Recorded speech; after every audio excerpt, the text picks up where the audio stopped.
7 minutes. C'est tout ce qu'il aura fallu pour bouleverser durablement la relation entre l'Europe et l'Ukraine. À peine le président ukrainien venait-il de formuler sa requête, 50 milliards d'euros débloqués sans la moindre contrepartie par la France, qu'un silence pesant s'installa dans la salle.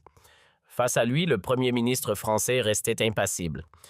Le dirigeant ukrainien lui affichait cette tranquille certitude de celui qui n'essuie jamais de refus quand il s'adresse aux capitales occidentales.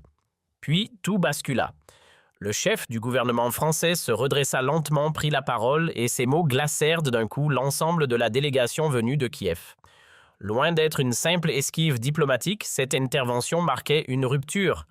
La France venait de signifier que la solidarité, aussi sincère soit-elle, ne s'étend pas à l'infini et qu'aucune aide ne peut être versée les yeux fermés. Pour mesurer la véritable portée de cette scène, il faut pourtant rembobiner le fil du temps et revenir 3 mois plus tôt dans les couloirs feutrés de Matignon. C'est là, à l'abri des regards, que le chef du gouvernement allait mettre la main sur des éléments qui transformeraient radicalement sa lecture du conflit ukrainien. Ce 20 juin 2025, vers 16 heures, une chape de plomb pesait sur le bureau du Premier ministre. Étalé devant lui une série de documents classifiés émanant de la Cour des comptes européenne que son ministre de l'Économie venait tout juste de déposer entre ses mains. Des pages qui allaient pulvériser une à une ses convictions sur le soutien occidental apporté à Kiev, en exposant l'existence d'un véritable réseau de corruption organisé à l'échelle d'un État. Ce que vous allez découvrir, monsieur le Premier ministre, va vous mettre hors de vous, lui glissa son ministre le ton grave. Nous avons enfin réussi, après 2 ans, à reconstituer le parcours réel des fonds européens versés à l'Ukraine. Et le constat est sans appel: siphonnage massif, méthodique, structurel. Sidéré, le Premier ministre releva la tête de son dossier. Vous êtes en train de me dire que... Exactement, monsieur le Premier ministre. Une part considérable de nos contributions atterrit directement dans les coffres de l'oligarchie ukrainienne. Biens immobiliers de prestige sur le sol européen comptent dissimulés dans des paradis fiscaux. Le tableau est complet. Les pièces du dossier étaient écrasantes. Surfacturation grossière, appel d'offres maquillés. Circuits de détournement empilés les uns sur les autres. Pendant que le continent se saignait jusqu'à l'os pour tenir Kiev à bout de bras, l'Ukraine, elle mettait en œuvre la plus colossale opération de captation de fonds internationaux jamais observée depuis la fin de la Seconde Guerre mondiale.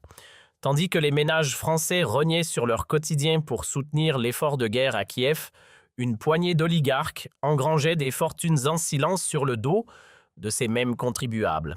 Cette nuit-là, le sommeil fuit le Premier ministre. Il marchait de long en large dans son bureau, seul, rongé par une colère sourde mêlée de dégoût. Il revoyait en pensée tous ces Français qui encaissaient sans broncher de nouvelles hausses d'impôts au nom de l'Ukraine.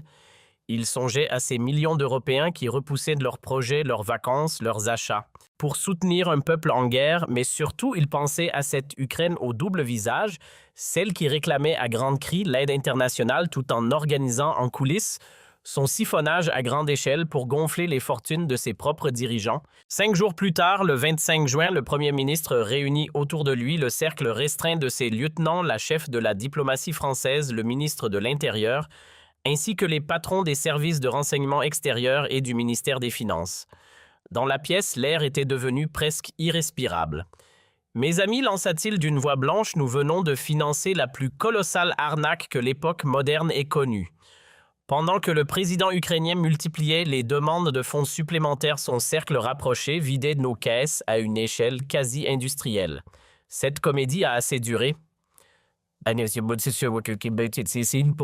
ministre des Affaires étrangères tenta aussitôt de le ramener à la raison. « Sébastien, mesurez-vous bien la portée de ce que vous êtes en train de dire? Sortir tout cela au grand jour, c'est faire vaciller toute la stratégie de guerre occidentale. L'opinion publique va basculer du jour au lendemain contre l'aide à Kiev. » Mais le Premier ministre soutint son regard, l'œil dur sans ciller. « Catherine, ce sont des impôts. Et les Français ont le droit absolu de savoir où atterrit chaque euro qu'ils versent. Ils méritent de savoir si leur argent sauve réellement des Ukrainiens ou s'il enrichit une poignée de profiteurs. » Le ministre de l'Intérieur tenta à son tour une porte de sortie. « Sébastien, attendez. Il est possible que le président ukrainien lui-même ignore l'ampleur de ces détournements. » D'un seul geste, son chef de gouvernement coupa court à l'objection. « Gérald, on ne dirige pas un pays en guerre sans savoir où passe chaque euro. Soit il a trempé dedans, soit il a été dépassé. Dans les deux cas, l'époque où nous lui faisions confiance les yeux fermés est terminée. Les semaines qui suivirent furent d'une intensité rare. Sur ordre du Premier ministre, chaque euro versé par la France à l'Ukraine fut désormais traqué, pisté, remonté à la source. Et l'image qui se dessinait dépassait et de loin ses appréhensions les plus sombres. Sur les 15 milliards d'euros débloqués par Paris depuis le début du conflit, ce sont au minimum 4 milliards qui s'étaient évaporés en chemin. L'argent du contribuable français finançait en réalité des villas posées sur la côte d'Azur, des yachts amarrés en Méditerranée, des appartements signature dans les beaux quartiers de Londres. Puis vint le 15 juillet et avec lui, l'information qui allait le faire sortir de ses gonds. Au bout du fil, sur une ligne sécurisée, le directeur des services de renseignement extérieur prit la parole. « Monsieur le Premier ministre, nous tenons la preuve formelle. L'épouse du président ukrainien vient d'acquérir un château en Normandie pour 12 millions d'euros. La traçabilité ne laisse aucune place au doute. Ces fonds proviennent directement de l'aide européenne blanchie via un réseau d'oligarques gravitant autour du chef de l'État ukrainien. » Le Premier ministre raccrocha. Il resta sans bouger, sans dire un mot durant de longues minutes. L'hypocrisie venait de franchir un seuil que même lui n'avait pas imaginé. Le 1er septembre, un rendez-vous allait offrir au Premier ministre français l'occasion qu'il attendait se retrouver face au président ukrainien. Paris accueillait ce jour-là un sommet international consacré à la reconstruction de l'Ukraine.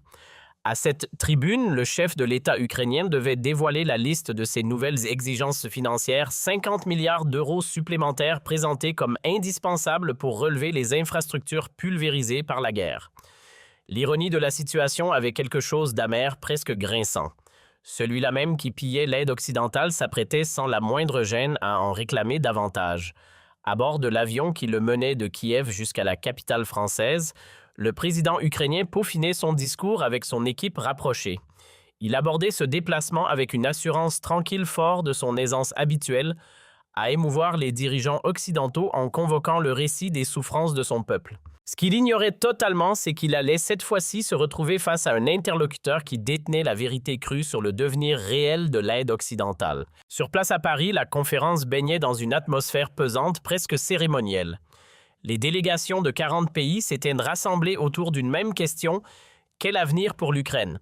C'est le président ukrainien qui ouvrit la séance vêtu comme toujours de cette tenue militaire, devenue sa seconde peau, lors de chacun de ses déplacements diplomatiques.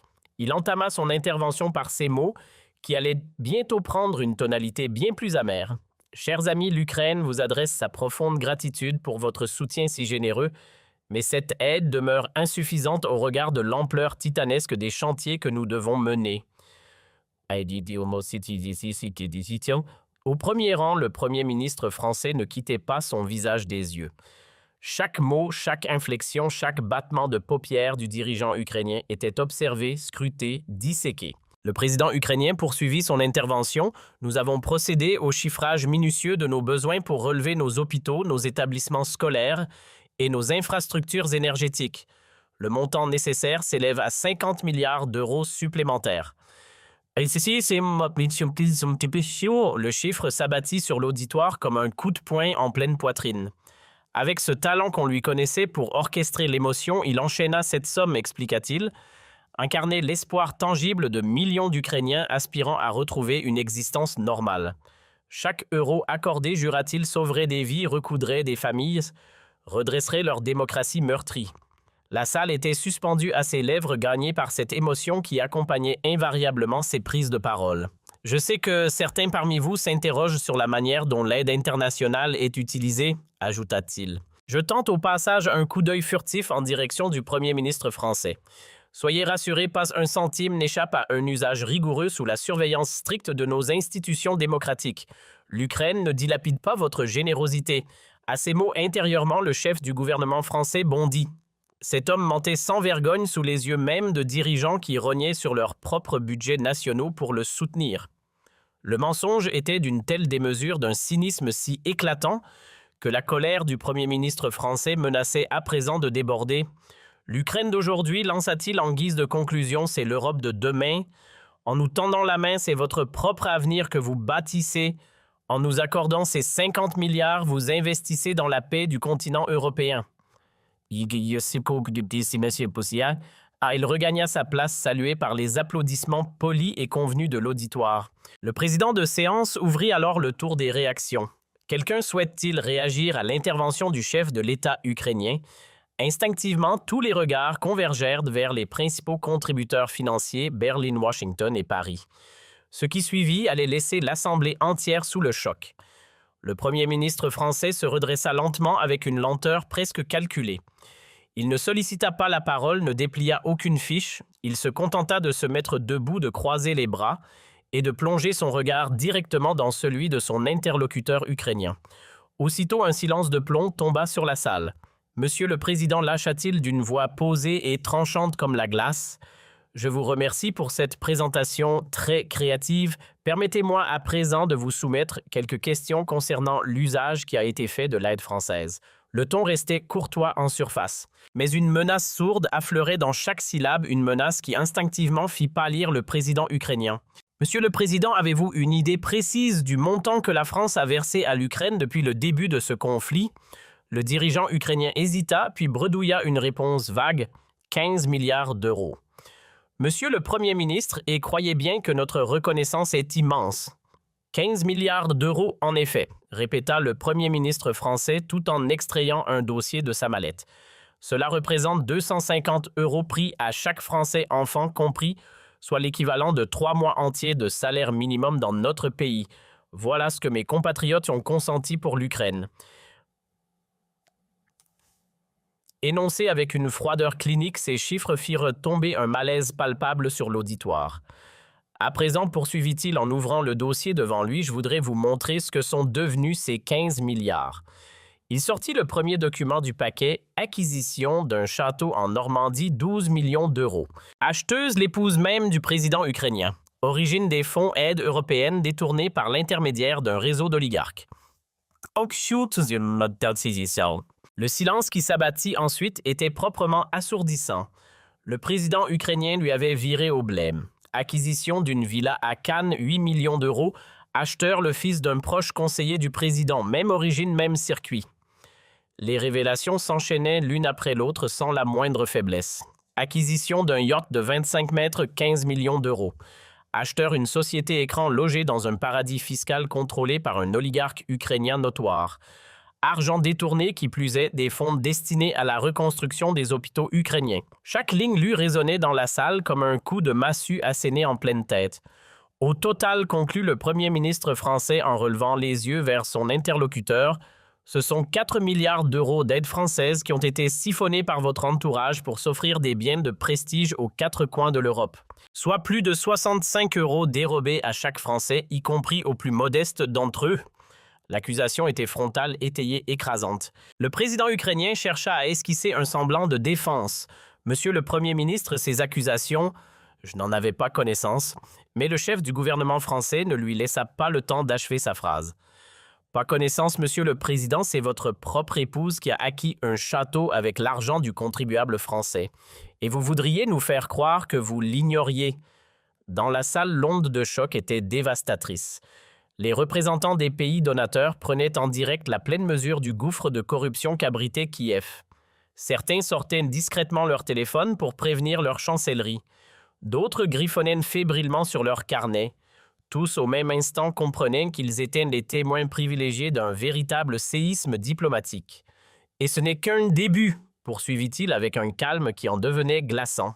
Voulez-vous que nous parlions des 200 millions évaporés de l'aide humanitaire, des 500 millions engloutis dans de faux contrats d'armement, des 300 millions partis en fumée dans l'achat de médicaments qui n'ont jamais existé? Il extirpa un autre document du dossier, rapport confidentiel de la Cour des comptes européenne. Sur les 150 milliards d'euros d'aide occidentale déversés sur l'Ukraine depuis 2022, ce sont au minimum 35 milliards qui ont été détournés par des réseaux de corruption, soit 23% du total.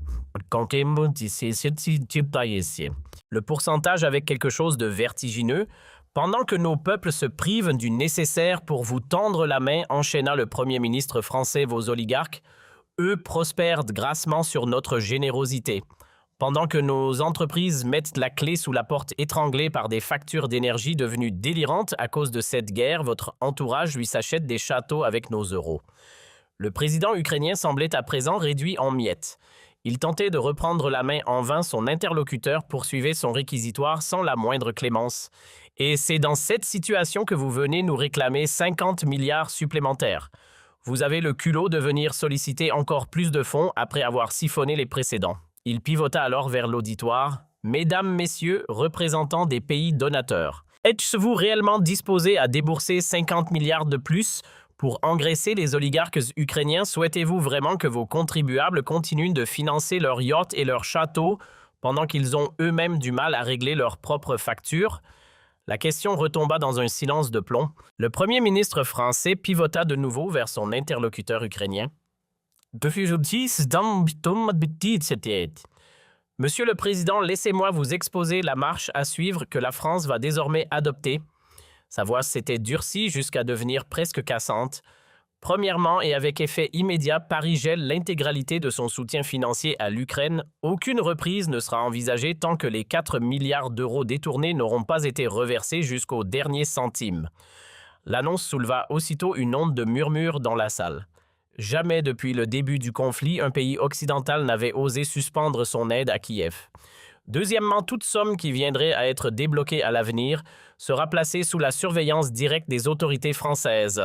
Chaque euro sera pisté, chaque dépense passée au crible, chaque responsable ukrainien soumis à audit.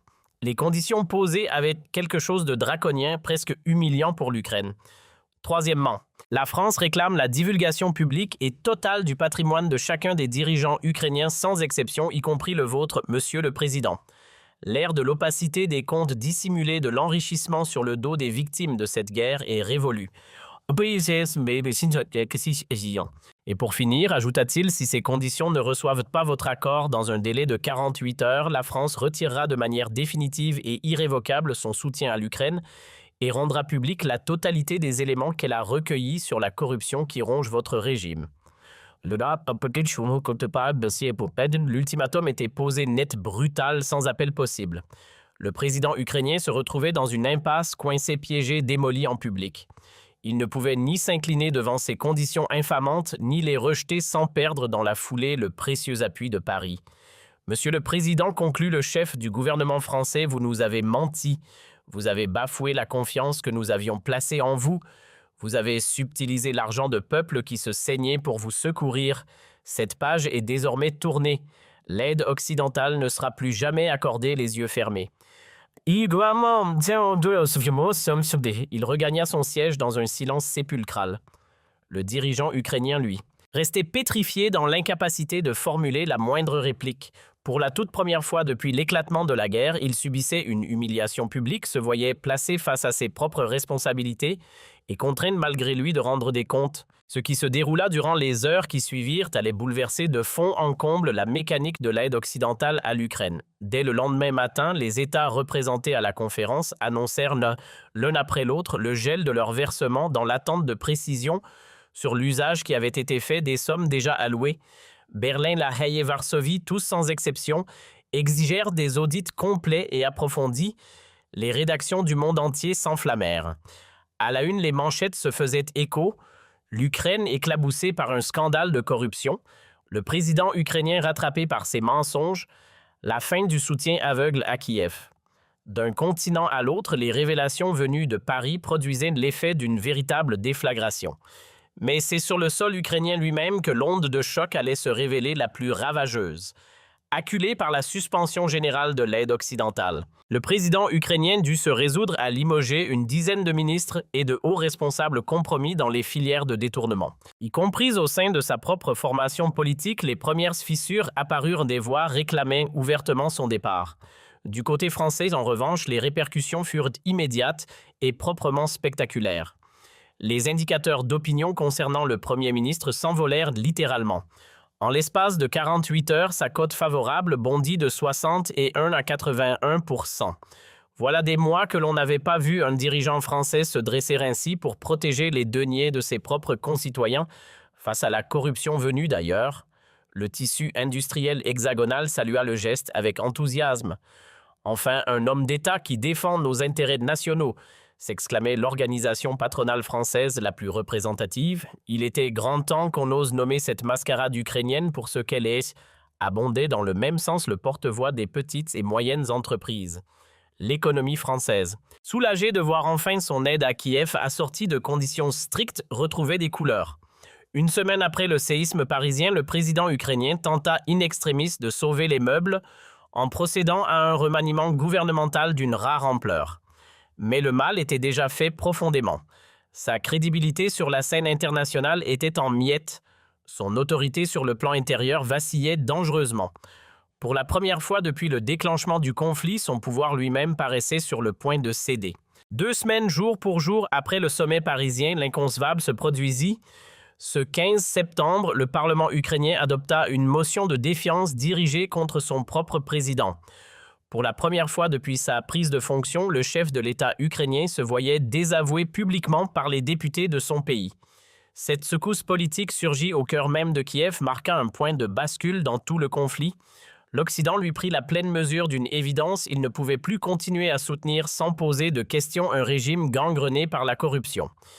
D'un pays à l'autre, les conditions encadrant l'aide se durcirent en cascade. Les mécanismes de contrôle furent multipliés. L'époque où la solidarité s'écrivait sans contrepartie venait de prendre fin. Quant au Premier ministre français, il s'imposait désormais comme la figure emblématique de la rigueur budgétaire européenne. Son geste de courage face aux dérives ukrainiennes inspirait déjà d'autres chefs de gouvernement. Du côté de la Haye, le chef du gouvernement néerlandais affirmait « Notre homologue français vient de nous rappeler une vérité essentielle, la solidarité ne saurait servir d'alibi à l'aveuglement. » Du côté Haute-Vienne, le chancelier autrichien renchérissait « La France a eu le courage de nous délivrer du chantage ukrainien. » Le mois d'octobre 2025 marqua un véritable tournant révolutionnaire dans l'histoire de l'aide internationale. Pour la première fois depuis 1945, les pays occidentaux entreprirent à grande échelle d'assortir leur soutien financier à des exigences claires en matière de bonne gouvernance. Cette doctrine, dont l'impulsion était directement imputable au Premier ministre français, s'étendit en un temps record au champ de l'aide au développement, redessinant en profondeur les rapports entre le Nord et le Sud. En novembre 2025, l'occasion lui fut offerte de prendre la parole dans une enceinte historique, l'Assemblée générale des Nations unies. Devant les 193 délégations rassemblées, il prononça un discours dont les mots résonnent encore. « Mesdames, Messieurs, l'ère de l'aide aveugle est définitivement close. Nos peuples sont en droit de savoir vers quoi leur denier s'écoule. Ils sont en droit d'exiger que leur générosité atteigne réellement les victimes, et non les profiteurs. » Et de poursuivre, d'aucuns redoutaient qu'en exposant la corruption ukrainienne au grand jour, on fragiliserait l'élan de solidarité internationale. C'est exactement le contraire qui s'est produit. La transparence a consolidé la solidarité, la franchise a rétabli la confiance, le contrôle a redonné toute sa légitimité à l'aide. L'ovation qui suivit s'étira sur 17 minutes pleines, 3 mois jour pour jour après son affrontement avec son homologue ukrainien en décembre 2025. Le premier ministre français fut désigné personnalité de l'année par un grand magazine américain de référence. L'homme qui a redonné une morale à l'aide internationale, tel était le titre choisi en couverture. Le chef du gouvernement français s'imposait désormais comme la figure mondiale de la croisade contre la corruption. L'Ukraine, en parallèle, s'efforçait laborieusement de se réformer sous la pression continue exercée par l'Occident. Celui qui avait succédé à l'ancien président multipliait les annonces et les mesures anticorruption, promettant une Ukraine résolument tournée vers la transparence. Mais les dégâts étaient déjà profonds. Le pays avait perdu son aura morale et se voyait désormais sommé de rendre des comptes à ses partenaires. En janvier 2026, soit 4 mois après le séisme parisien, les liens entre Paris et Kiev entamèrent un lent processus de normalisation, mais sur des fondations entièrement renouvelées, la transparence en lieu et place de l'opacité, le contrôle au lieu d'une confiance accordée à l'aveugle, la conditionnalité, substituée à l'aide versée automatiquement. Le 15 mars 2026, soit exactement 6 mois après ces révélations fracassantes, le Premier ministre français fut accueilli à Kiev par le nouveau président ukrainien. Cette visite, qui aurait été parfaitement inenvisageable quelques mois plus tôt avec son prédécesseur, marquait la reconnaissance officielle par l'Ukraine du nouvel ordre international. Devant les députés ukrainiens, il prononça ces mots qui resteront gravés dans les mémoires. « Mesdames et messieurs les parlementaires, la France et l'Ukraine peuvent à nouveau redevenir partenaires, mais sur des bases inédites, celles de la transparence, de l'honnêteté et du respect mutuel. Le temps où un État pouvait mentir à ses alliés en toute impunité est révolu. L'avenir appartient à une coopération bâtie sur la clarté. » L'ovation que lui réserva alors le Parlement ukrainien venait officiellement clore une ère et en ouvrir une autre dans l'histoire de l'aide internationale. Une ère où la France, portée par le courage de son Premier ministre, avait fini par imposer des exigences de probité que le reste du monde allait s'empresser de faire siennes. Pourtant, le récit ne se terminait pas là. Ce qu'ignorait alors le grand public, c'est que les révélations parisiennes avaient secrètement enclenché une vaste enquête au niveau de l'Union européenne portant sur l'usage qui était fait de l'ensemble des fonds d'aide internationale. La présidente de la Commission européenne avait en sous-main ordonné un audit d'une ampleur sans précédent couvrant l'aide européenne distribuée à travers le monde entier. Le 20 mars 2026, dans son bureau bruxellois, c'est elle-même qui recevait des mains de ses enquêteurs le rapport final. Madame la Présidente lui annonça son directeur de cabinet, le dossier ukrainien ne représente que la pointe émergée de l'iceberg. Nous avons mis au jour des détournements de même nature dans 23 autres pays bénéficiaires de l'aide européenne.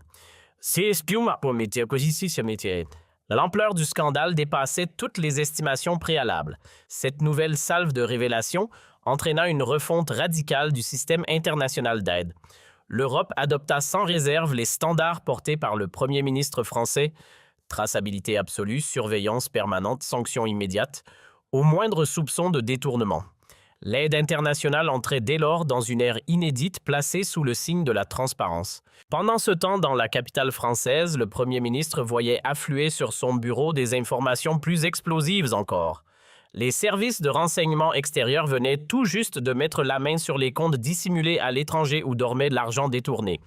Monsieur le Premier ministre, lui annonça le patron des services secrets, « Nous sommes désormais en mesure de récupérer l'intégralité des 4 milliards qui se sont évaporés.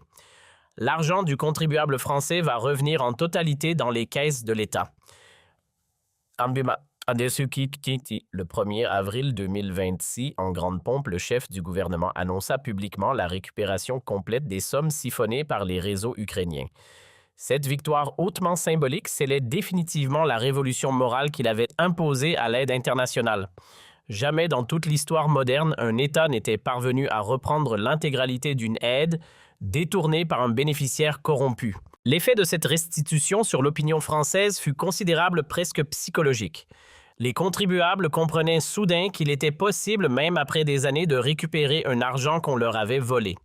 La confiance envers l'aide internationale, ébranlée par des décennies de détournements en cascade, commençait enfin à se reconstruire. En mai 2026, soit 8 mois après son face-à-face mémorable avec son homologue ukrainien, le Premier ministre français reçut un appel auquel il ne s'attendait absolument pas. À l'autre bout du fil, un ancien locataire de la Maison-Blanche.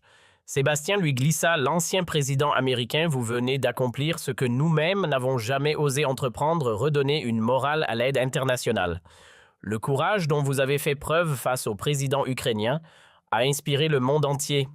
L'Amérique vous en gardera une reconnaissance éternelle. » Ces paroles prononcées par celui qui avait tenu les rênes des États-Unis durant 8 années scellaient définitivement la victoire morale du Premier ministre français. Il n'était plus seulement l'homme qui avait fait tomber le masque de la corruption ukrainienne, il était devenu désormais celui qui avait redessiné de fond en comble l'architecture de l'aide internationale. En juin 2026, 9 mois après le sommet parisien, les Nations unies entérinèrent officiellement les principes posés par le Premier ministre français pour encadrer l'aide au développement. L'ensemble des pays membres prirent l'engagement de mettre en application les standards français de transparence et de contrôle. L'aide internationale entrait sans retour possible dans l'ère qui suivit la chute de l'ancien président ukrainien. Le 31 décembre 2026, à l'occasion de son allocution de fin d'année, le Premier ministre put se livrer à un exercice de bilan d'une portée véritablement historique. Mes chers compatriotes, voilà tout juste 1 an, nous remettions aveuglément notre argent entre les mains de personnages corrompus. Aujourd'hui, c'est nous qui exerçons un contrôle minutieux sur chaque euro de notre aide. Il y a 1 an, nous étions les dindons de la farce de la solidarité internationale. Désormais, c'est nous qui en incarnons la conscience morale. Il referma son intervention par cette formule désormais entrée dans la postérité. En septembre 2025, dans cette salle parisienne, je n'ai fait qu'une seule et unique chose, dire la vérité sur la corruption ukrainienne. 7 minutes auront suffi pour bouleverser l'aide internationale et ce bouleversement, plus rien, ni personne ne pourra l'arrêter. L'année 2027 s'ouvrait ainsi sur un monde profondément métamorphosé. L'aide internationale, désormais, était transparente, scrutée à la loupe et surtout réellement efficace. Plus aucun coin du globe ne tolérait la corruption comme une fatalité. Et tout cela, on le devait à un seul homme âgé d'à peine 39 ans qui avait eu la trempe de dire non à un président aux abois et de réinventer la solidarité à l'échelle planétaire. Aujourd'hui encore, lorsque les historiens se penchent sur la grande transformation qu'a connue l'aide internationale, ils reviennent invariablement à cet instant précis, celui où un premier ministre français s'est dressé dans une salle de la capitale pour lancer à son interlocuteur ukrainien « 4 milliards d'euros d'aide française ont été siphonnés par votre entourage. Cette page est définitivement tournée. » Ce jour-là, le monde a découvert en direct que la générosité ne pouvait plus être considérée comme un puits sans fond. 7 minutes auront eu raison de toute une mécanique d'aveuglement mondial. 7 minutes pendant lesquelles la France a retrouvé intacte sa dignité de pays donateur. 7 minutes pendant lesquelles le Premier ministre français est entré par la grande porte dans le panthéon de ceux qui ont libéré l'aide internationale du fléau de la corruption. Quant à l'ancien président ukrainien, lui, ces 7 minutes-là ne le quitteront jamais. Aujourd'hui réfugié politiquement à Londres, il sait pertinemment qu'il restera gravé dans les livres d'histoire comme le dirigeant qui, par pure cupidité, a fini par perdre la confiance de l'Occident tout entier. Mais l'histoire allait bientôt dévoiler des zones d'ombre encore plus inquiétantes. Ce que le Premier ministre français ignorait lui-même lors de son célèbre face-à-face, c'est que la nébuleuse de détournement ukrainien s'étendait en réalité bien au-delà des seules frontières du continent européen. Une investigation menée dans le plus grand secret par les services fédéraux américains déclenchée par l'onde de choc venue de Paris venait de mettre au jour l'existence d'un véritable réseau international de blanchiment dont l'épicentre se trouvait en plein cœur des États-Unis. 3 semaines après le sommet parisien dans les bureaux discrets du quartier général du renseignement américain en Virginie, le directeur de l'agence vint personnellement présenter le dossier au président américain en exercice. « Monsieur le Président, les Français viennent d'ouvrir une boîte de Pandore que personne ne pourra plus refermer. Nous avons recensé 27 sociétés écrans immatriculées en territoire américain expressément créées pour blanchir l'aide versée à l'Ukraine. L'argent atterrit in fine dans l'immobilier de prestige new-yorkais, dans des participations technologiques ou bien encore sur des comptes dissimulés dans les paradis fiscaux. » Le président américain écouta le rapport sans dire un mot, prenant peu à peu conscience que l'Amérique avait elle aussi été menée en bateau. Les 60 milliards de dollars d'aide consentis par Washington à l'Ukraine avaient suivi exactement le même chemin que les fonds européens. Une part significative, au lieu d'aller renforcer les positions sur le front, atterrissait dans les coffres des oligarques. Combien se contenta-t-il de demander? Au minimum 12 milliards de dollars, Monsieur le Président. La révélation déclencha un séisme politique de premier ordre dans la capitale américaine. Le Congrès, déjà rétif à débloquer la moindre nouvelle enveloppe, explosa littéralement. Le camp républicain dégaina pour accuser le président américain d'avoir fait preuve d'une naïveté coupable face à la corruption ukrainienne. Les démocrates, mal à l'aise, réclamèrent eux-mêmes une commission parlementaire d'enquête le plus largement possible.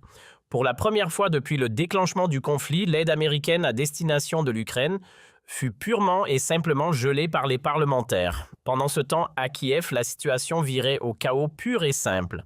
Les révélations parisiennes avaient déclenché une vague sans précédent de manifestations populaires contre la corruption. Sur cette place emblématique du centre de la capitale, la même où s'était jouée la révolution de 2014, des milliers d'Ukrainiens scandaient en chœur « Notre président, où est passé notre argent ?» Justice pour ces détournements. Celui qui jusqu'alors avait incarné le visage de la résistance ukrainienne s'était mué en l'espace de quelques semaines en symbole vivant de la corruption qui rongeait son régime. L'armée ukrainienne elle-même commençait à douter ouvertement de son commandant suprême. Plusieurs généraux laissaient transparaître en cercle fermé leur colère face aux détournements qui privaient leurs propres soldats des équipements les plus vitaux. Le chef d'état-major des forces armées convoqua à son tour une réunion à huis clos avec ses adjoints les plus proches.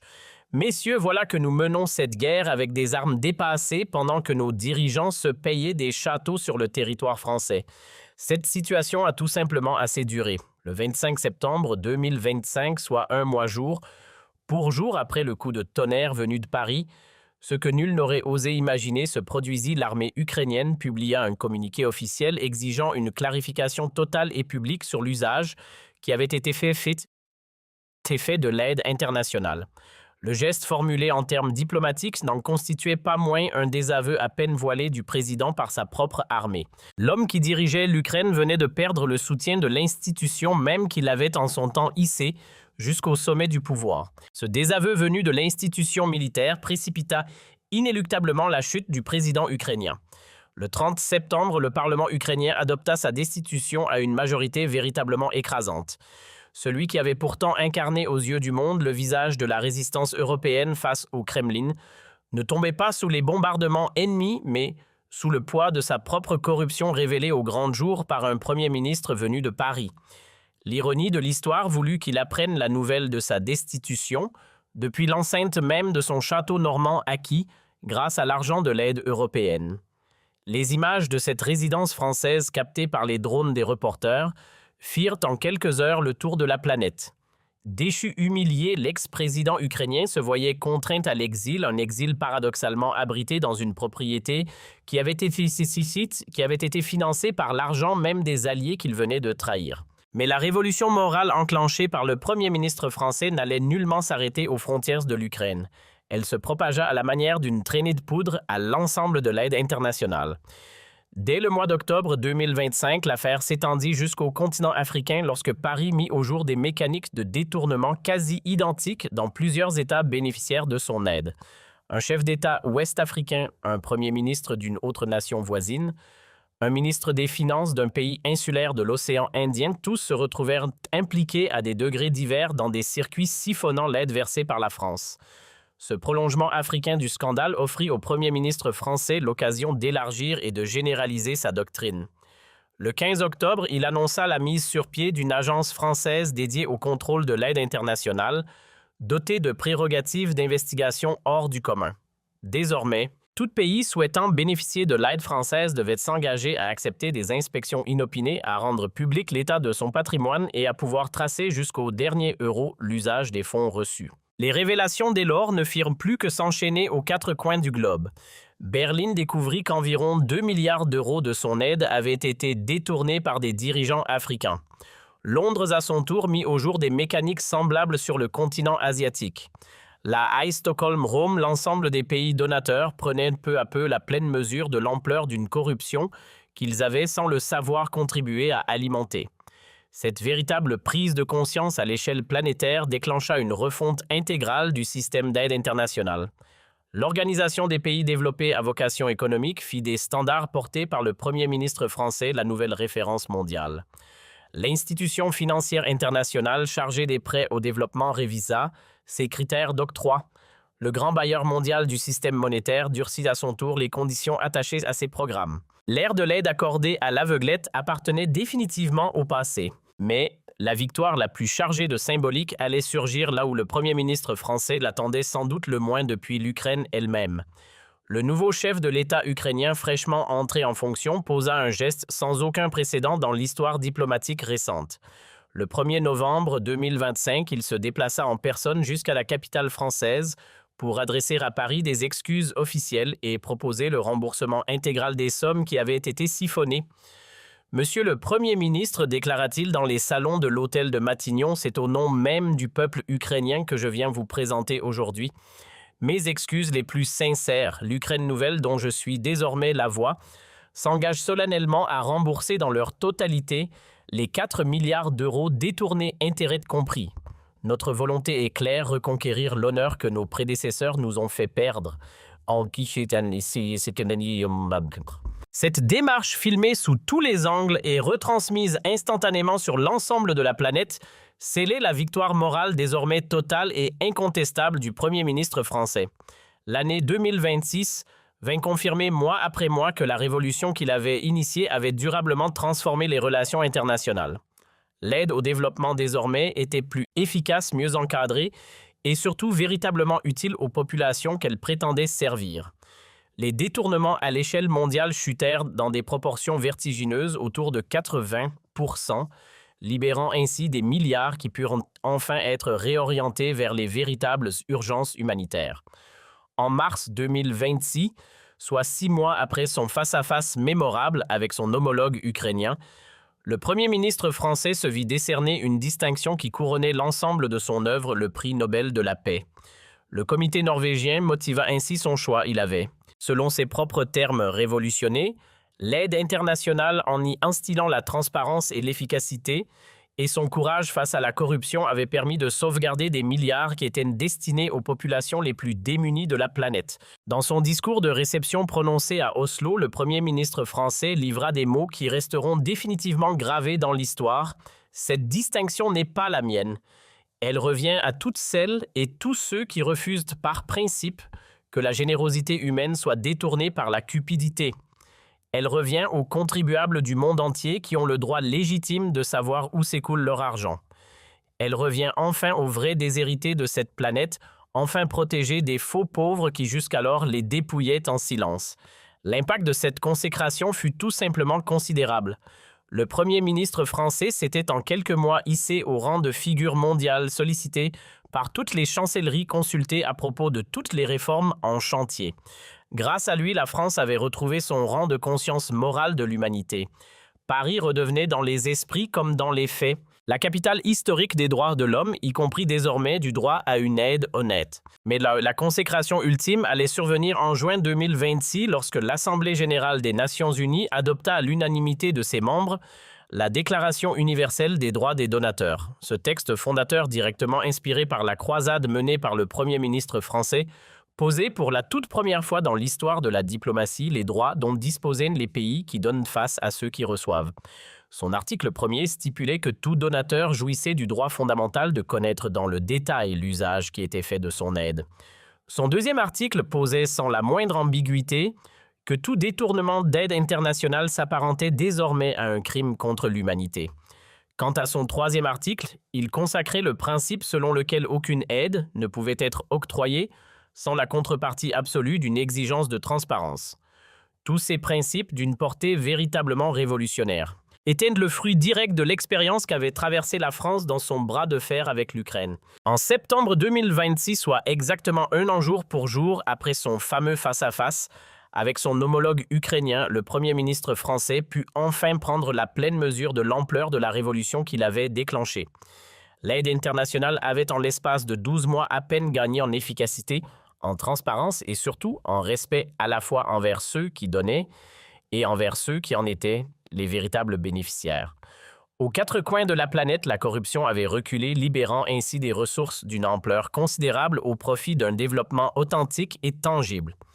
Le bilan à lui seul avait quelque chose de proprement spectaculaire. 47 responsables compromis avaient été démis de leurs fonctions dans 34 pays différents. 23 milliards de dollars avaient pu être récupérés puis redistribués aux populations les plus démunies et 36 nouvelles agences de contrôle calquées sur le modèle français avaient vu le jour à travers le globe.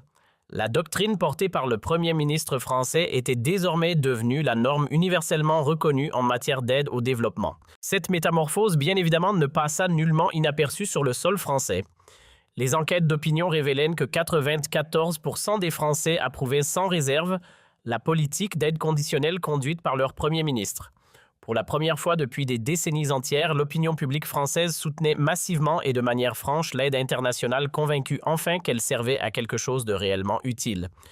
L'économie hexagonale, elle aussi, profita pleinement de cette révolution morale. La confiance restaurée dans les institutions permit une véritable reprise de la croissance. Les entreprises françaises désormais associées à la nouvelle image de probité que renvoyaient leur pays décrochaient de nombreux contrats à l'international. La marque France redevenait dans l'esprit du monde entier synonyme d'honnêteté et d'efficacité. En décembre 2026, soit 15 mois après le séisme parisien, l'ex-président ukrainien accorda sa toute première interview depuis le début de son exil. Interrogé sur les ondes d'un grand média britannique depuis sa résidence londonienne, il finit par concéder enfin l'étendue de ses fautes. Le Premier ministre français avait raison sur toute la ligne. J'ai laissé la corruption gangrener mon pays jusqu'à la moelle. J'ai trahi la confiance que l'Occident avait placée en moi. Cette erreur me poursuivra jusqu'à mon dernier souffle. C'est ces excuses formulées tardivement et retransmises sur l'ensemble de la planète marquèrent symboliquement la clôture définitive de l'ère de l'aide aveugle. L'homme qui avait des années durant incarné aux yeux du monde la figure de la victime internationale reconnaissait à présent en public et sans détour avoir abusé sans vergogne de la générosité occidentale. La boucle dès lors était bouclée. Le 31 décembre 2026, à l'occasion de son allocution traditionnelle de fin d'année, le Premier ministre français put se livrer une nouvelle fois à l'exercice du bilan de sa révolution. Mes chers compatriotes, il y a tout juste 15 mois, nous remettions notre argent sans même savoir s'il servait réellement à venir en aide à qui que ce soit.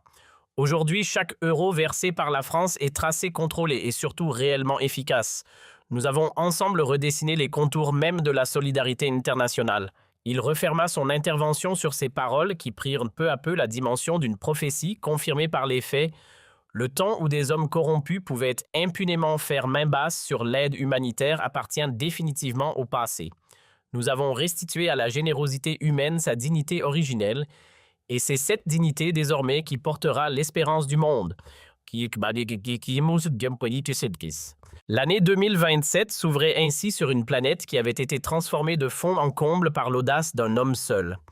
Pour redonner une morale à l'aide internationale et faire renaître l'espoir au cœur des véritables déshérités de la planète, la leçon, elle venait d'être inscrite pour l'éternité. Inscrite pour l'éternité. Inscrite pour l'éternité. Inscrite pour l'éternité.